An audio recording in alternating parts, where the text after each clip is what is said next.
Eto guys, tingnan nyo, kinol niya yan, double jump yung pamato, tatalunan yung dalawang bola at saka otso, grabe yun. So ito nga guys, yung palitan namin ng safety. Napakalupit ng kalaban ko dito guys. Arbeck ng Canada. Talagang pag-battle na ng pagpalitan ng safety, hindi mo din talaga matatawaran yung galing ng kalaban mo. Yan grabe naman yan tatago sa likod ng 7. Oh! Yan, eto, labas ng konti. So ito, ako naman, may kita yan. So, pepektusan ko lang na kontra.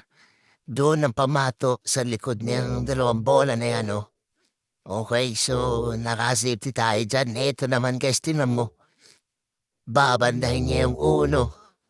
Tirang pahulog. Ano, muntik pa. At ang malupit dun guys, naka-counter na naman tayo. Grabing palitan ng safety to. So ito, may kita pa siya. So, gagawin natin dyan. Ninipisan lang.